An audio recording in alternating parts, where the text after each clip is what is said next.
Ya, perkenalkan saya Ahmad Sofyan, saya Ketua Program Studi Ilmu Hukum, dan saya juga pengajar hukum pidana di Program Studi Ilmu Hukum Universitas Bina Nusantara.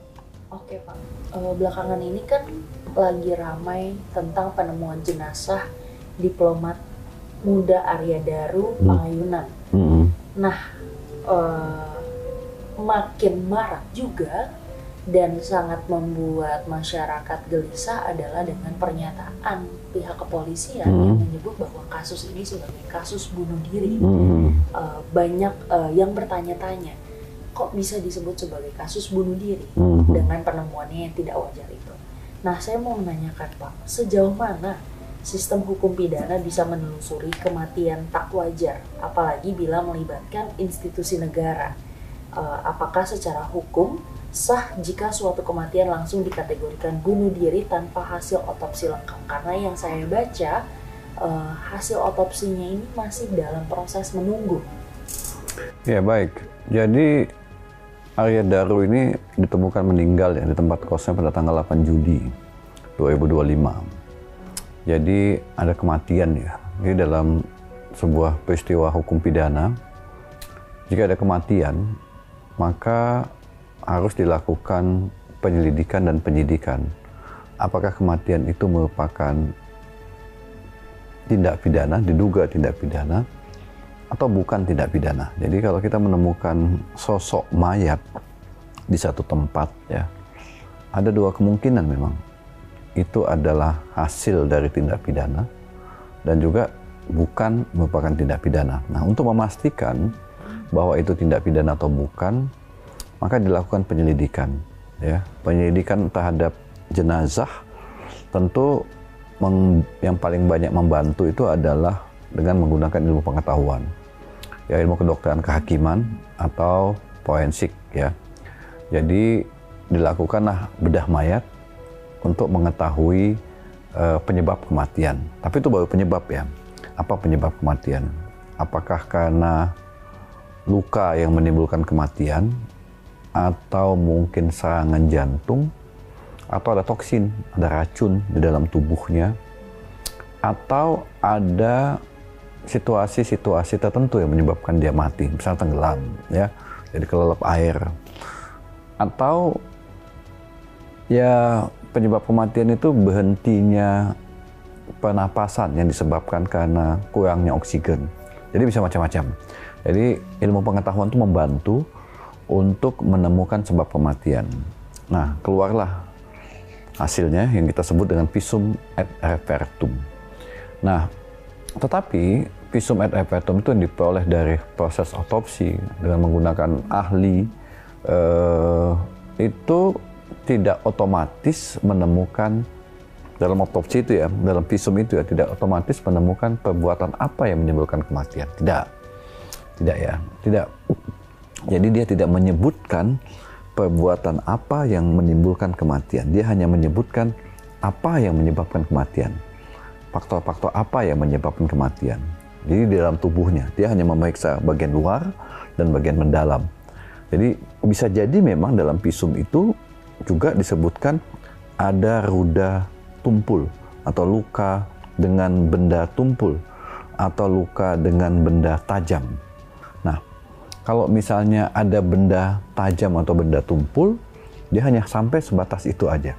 Siapa yang memasukkan benda tajam, perbuatan apa yang menyebabkan adanya benda tumpul yang menyebabkan luka pada dirinya, dalam ilmu forensik tidak ditemukan itu visum et repertum ya. Nah, dengan demikian visum itu hanya baru satu tahap ya, satu tahap yang menyimpulkan penyebab kematian, baru satu tahap. Tahap berikutnya adalah mencari perbuatan apa yang menimbulkan kematian pada sosok mayat tersebut. Nah, dalam kasus Arya Daru ya, saya juga membaca hasil visumnya, hasil forensiknya. Memang di situ disebutkan adanya gangguan pernapasan ya, ada gangguan pernapasan. Tapi kan tidak disebutkan. Penyidik hanya menyimpulkan berdasarkan situasi atau circumstances yang ada di tempat kejadian atau di TKP bahwa kepalanya tertutup dengan plastik lalu dilakban. Lalu penyidik juga menemukan plastik dan lakban tersebut tidak ada jejak atau rekam jari orang lain, ya, sidik jari orang lain. Yang ada adalah sidik jari si Arya Daru. Di rumah itu juga tidak ditemukan sidik jari, tidak ditemukan benda-benda lain yang bisa menimbulkan kematian.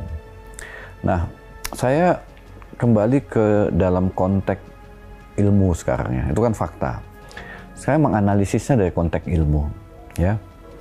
Dari konteks ilmu, terutama ilmu kriminologi dan ilmu hukum pidana, menurut saya hasil penyelidikan itu, ya, nanti ujung-ujungnya itu nanti akan terbitlah SP2 Lit, surat penghentian penyelidikan, ya. Setelah diumumkan, karena tidak ada peristiwa pidana, tahap berikutnya akan mereka lakukan kemungkinan besar adalah SP2 Lit. Ini bukan tidak pidana. Tapi menurut saya, jika itu sebuah keputusan yang dilakukan oleh pihak polisian, atau ini hanya update progress, kalau itu keputusan menurut saya terlalu terburu-buru untuk menyatakan ini bukan peristiwa pidana. Menurut saya ya, terlalu terburu-buru. Karena begini, dalam sebuah peristiwa pidana pembunuhan, ya, pembunuhan ini kalau ceritanya adalah pembunuhan, terutama pembunuhan yang direncanakan, ya. Dalam pembunuhan yang direncanakan itu, pelaku sengaja akan menghilangkan alat bukti dan barang bukti, ya. Dalam pembunuhan yang direncanakan, pelaku akan menghilangkan alat bukti dan barang bukti. Pelaku akan mengelabui petugas kepolisian seolah-olah ini adalah bunuh diri. Itu dalam pembunuhan berencana. Dalam konteks pembunuhan berencana, itu juga untuk menemukan siapa aktornya itu tidak mudah. Dalam banyak literatur, bahkan ada satu kasus pembunuhan berencana baru terungkap 20 tahun kemudian. Ada satu kasus yang kemudian difilmkan, ya. Ternyata si pelaku akhirnya mengakui bahwa dialah sebenarnya pelakunya, bukan si X yang sudah dipenjara 20 tahun. Dia mengungkap bukti-buktinya dan bagaimana rangkaian peristiwanya.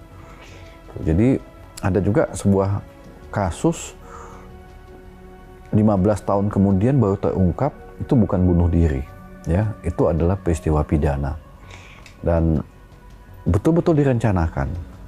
Jadi peristiwa pidana pembunuhan berencana itu adalah satu peristiwa yang sulit mengungkap bagaimana proses pembunuhan itu dilakukan, siapa pelakunya, apa alat buktinya, apa barang buktinya. Kemudian pelaku juga akan mengelabui, ya, seolah-olah itu adalah peristiwa kematian biasa atau peristiwa kematian bunuh diri.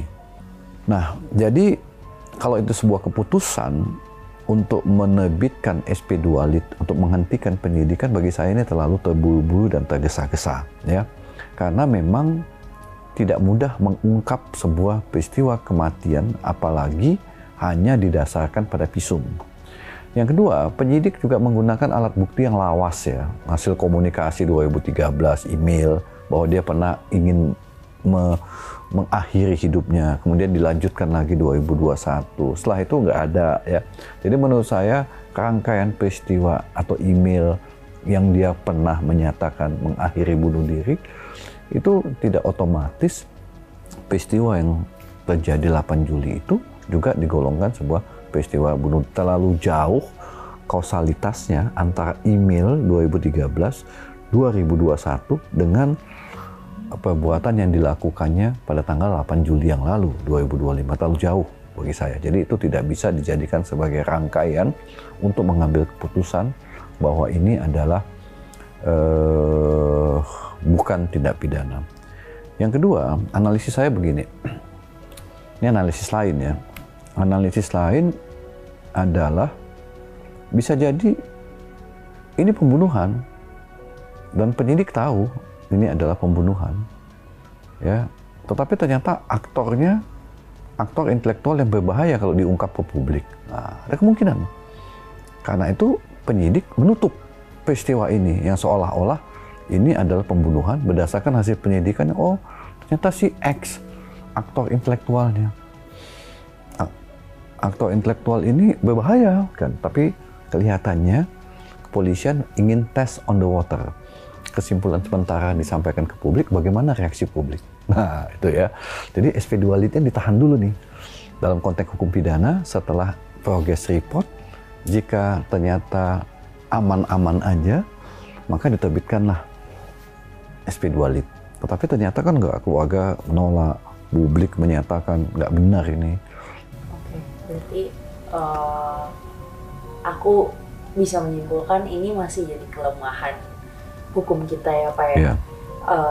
Tapi dalam kasus ini apakah dari masyarakat maupun keluarga korban itu masih punya posisi ya Pak di mata hukum untuk minta transparansi istilahnya gitu? Masih, keluarga bisa melakukan, misalnya dia nggak percaya dengan hasil otopsi.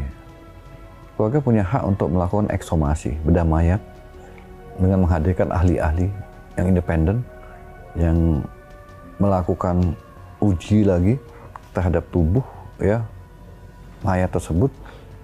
Dan dalam konteks hukum acara pidana sangat dimungkinkan ekshumasi untuk melakukan uji ulang lagi, meskipun memang kondisi mayat kan udah mulai rusak ya, karena dirusak lagi. Nah, padahal waktu otopsi yang pertama kan udah dirusak lagi. Jadi bisa jadi alat buktinya dari sisi saintifik udah mulai tidak akurat lagi kalaupun dilakukan ekshumasi. Itu yang bisa dilakukan, karena kita tidak bisa. Yang kedua, yang juga bisa dilakukan adalah mendorong presiden misalnya untuk membentuk tim pencari fakta.